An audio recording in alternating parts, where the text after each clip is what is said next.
Hey, what's up guys, SNBI here again today, and I'm just going to be doing a Glock cleaning video. This is specifically my 43X that I carry every day on a EDC basis. I mentioned this in my previous videos, but I believe every Glock breaks down and cleans about the same way, so this applies to pretty much any Glock. So let's get started. Magazine, or there's no magazine, and it is unloaded, so I'm just going to push all the way forward. And so with Glock field stripping, you would want to pull the trigger first, and then you would want to push this about maybe 1/8 of an inch back, and then there's these two levers down here that you can push down, and then that will release the slide. So that's what it looks like with this slide detached from the actual frame. So I just want to take out the spring assembly right here, and then the barrel right here. And since this is we're about maybe what, 500 rounds into this gun since the last cleaning, I figured this is probably a good time to clean my Glock. So here you go. Pretty dirty, but nothing out of the ordinary, basically. And this is what the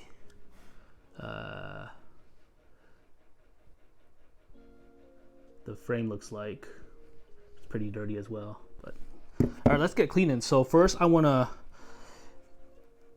basically run some Ballistol. Oh, so yes, by the way, I am using Ballistol, and I am using Hoppe's 9 lubricating oil. There's a plethora of different cleaning supplies out there and oils out there, so really just choose what you prefer the most.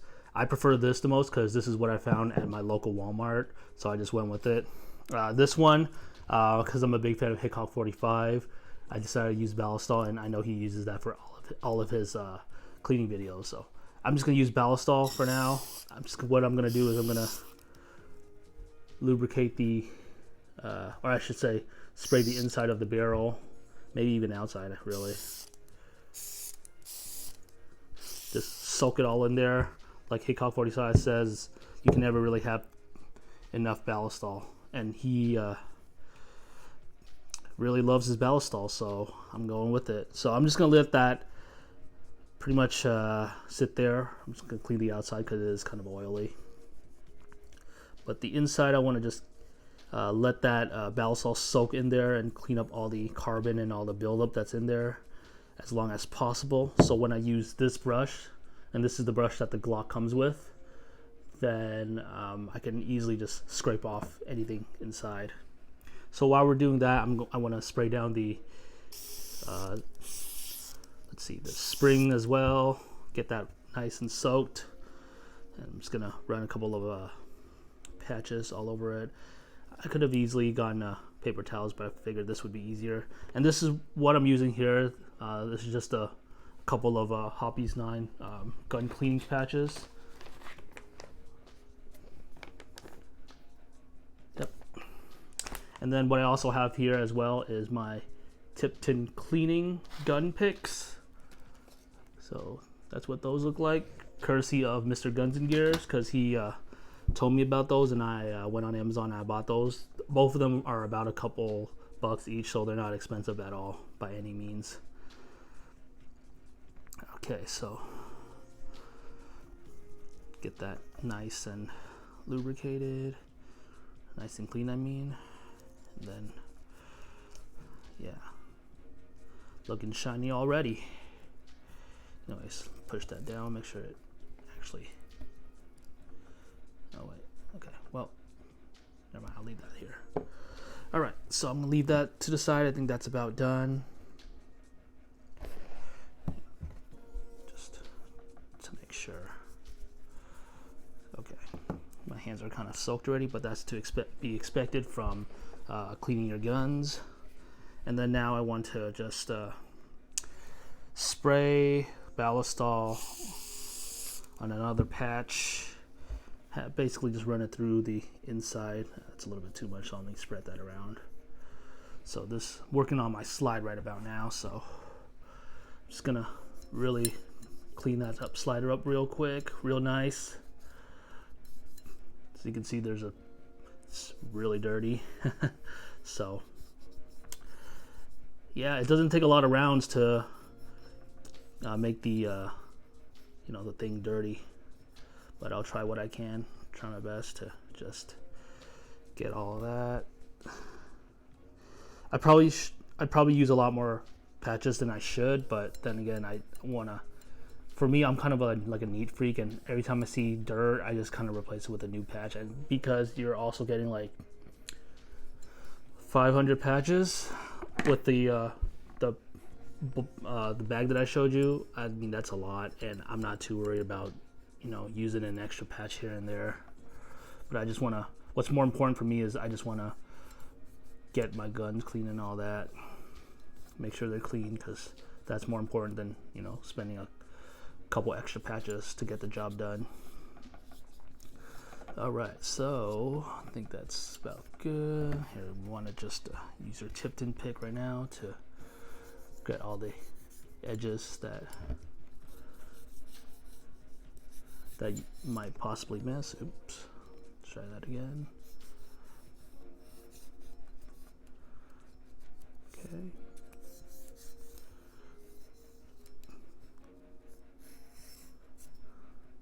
Especially the sides where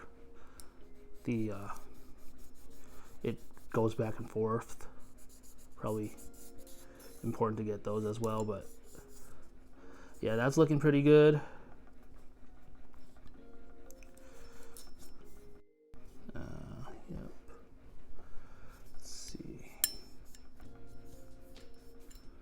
Yep. Okay. Let's do that, and then now I usually do just take up another patch and I run it through, and I usually clean the outside of it. So there's that.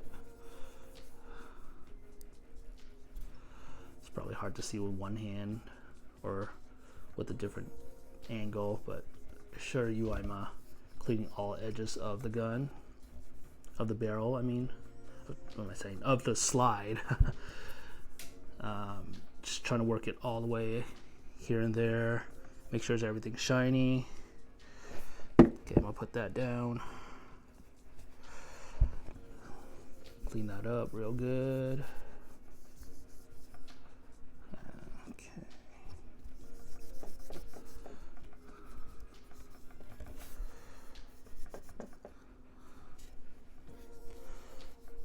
Yep. Yeah, looking real good already. Look at that. Yeah, so after that, I'm just gonna leave this down here. I think for the most part, the barrel is, or I keep saying the barrel, the slide is pretty much good to go. I mean, I'm not doing a complete clean of it.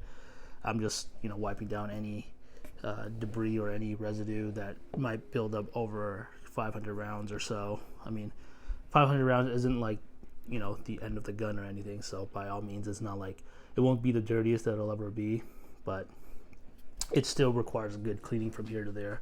And next, let's work on the barrel. I think it's about time because it's been soaking for about 5 minutes or so now. And yeah, I'm just gonna get this cleaning brush that Glock provides when you buy the Glock. I'm just gonna run it through here and there a couple of times. Alright, yep, that's pretty dirty, but not sure if you can see that.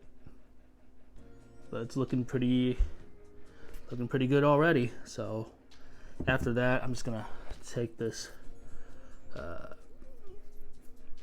brush out, and then they also provide a little opening here where you can put some patches here. I'm just gonna run that through with some patches real quick.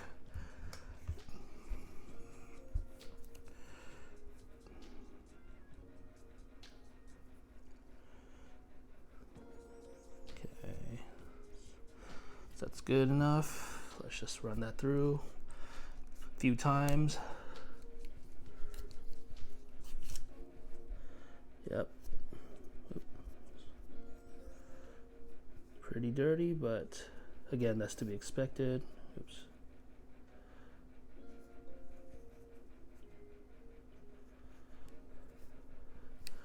Okay, run that through a few more times.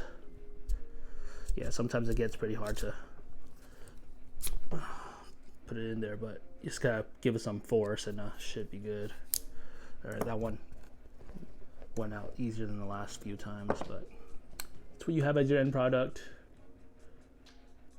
You can see the rifling and all that, so that's pretty good. That's ultimately what I want to end up doing, is just to have it clean enough where I can see the rifling and no like obvious spots of debris or anything. I'm just gonna wipe that down again. Nice and good. We'll just leave that to the side, and then now for the final part, it'll be the actual you know, that part itself. So once again, I'm just gonna run some Ballistol on a patch, wipe that down, and I'm just gonna briefly wipe down any excess or any residue parts. Yeah, that's a lot. You can already see that just from wiping down this part right here, it turned pretty black pretty quick. So yeah, these guns get pretty dirty. I don't know if I've already mentioned that, but they get pretty dirty pretty fast. I mean, general rule, I think I would like to clean my gun every 500 rounds. Sometimes I get lazy about it and I do it every 1,000 rounds, but typically no more than 1,000 rounds, because by then I just realize, you know, the gun could use some TLC, some tender love and care after the 1,000 round mark. And I probably don't want to push it past the 1,000 round mark anyways, because that's just pretty that's some negligence right there. If you could let your guns go that far without a cleaning, a proper cleaning, even if it's just like a quick 10-15 minute cleaning that I'm doing right now, it's, you know, I think it'd be pretty beneficial for extending the life of the gun. So yeah, I just want to wipe that down.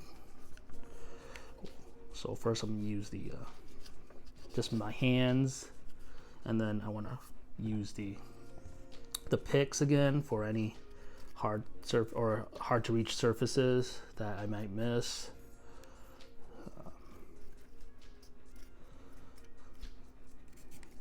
Yeah, these picks really come in handy. And again, shout out again to Mr. Guns and Gears. He excellent YouTube channel. If you haven't, or if you don't know who he is, but I'm pretty sure everyone knows who he is. If you're watching me, has a lot more subscribers than I do. But hey, if we can push 100 subscribers, I'll be very happy.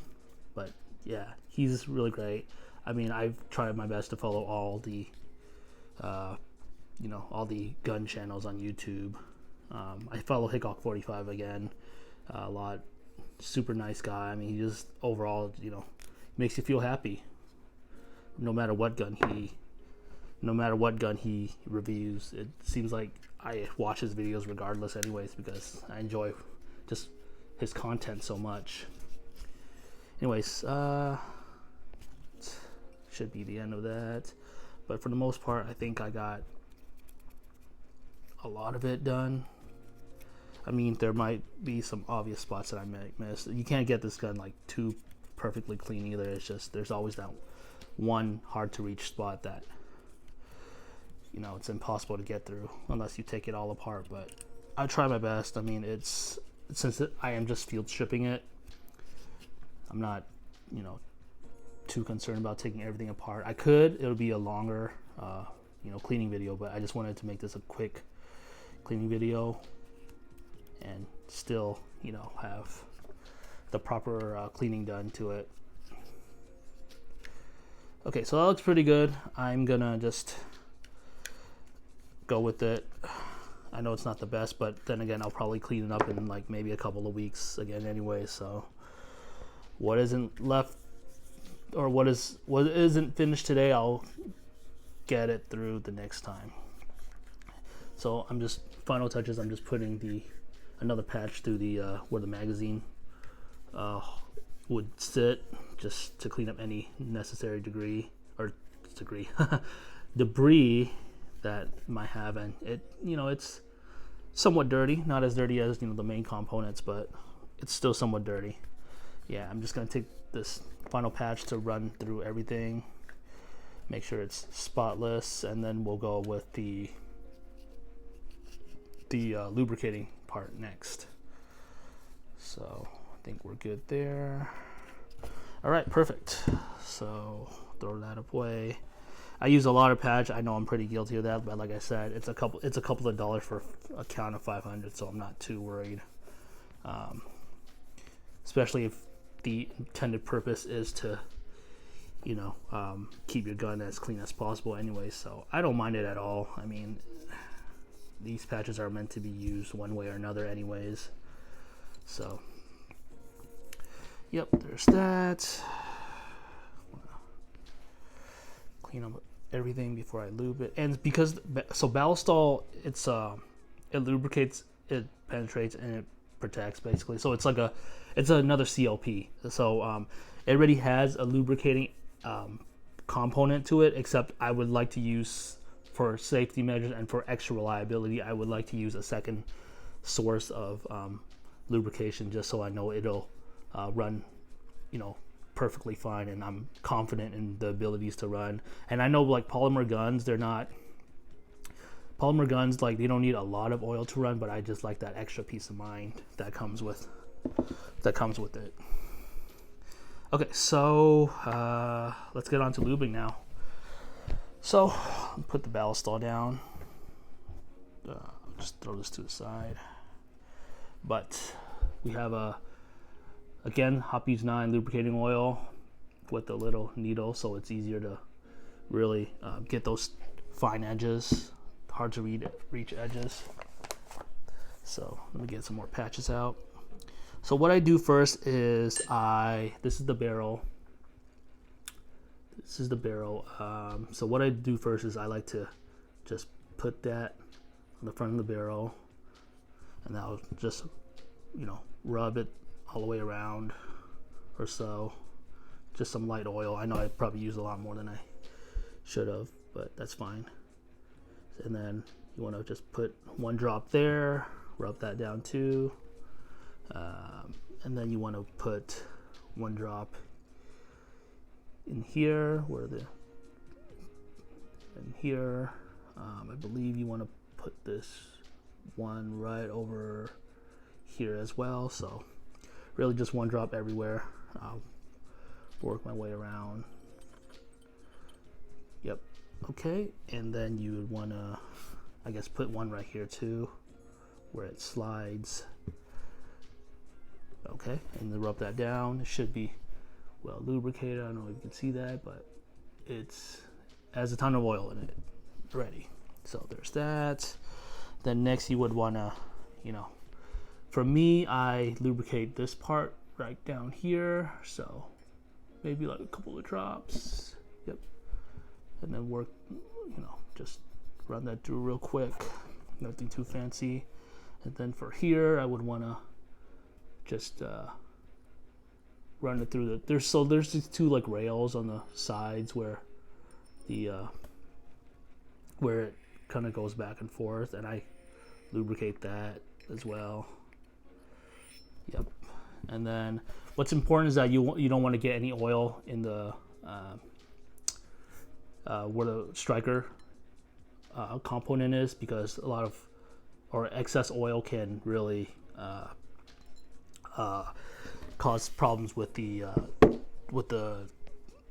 striker and all that. So I try to leave that place as dry as possible, but everywhere else I want to lube it up. And then here, I think Glock really only recommends, Glock only recommends you put a drop where the connector meets the trigger assembly, or so right over there, I think. Let me pull the trigger, see if that works.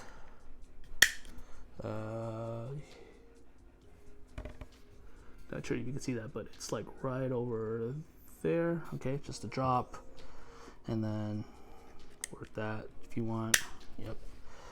Okay, I think we are officially done. I'm just gonna put everything back together. So the barrel goes there, the spring assembly goes right there between the circle of the barrel, or the semicircle, half moon, whatever it's called.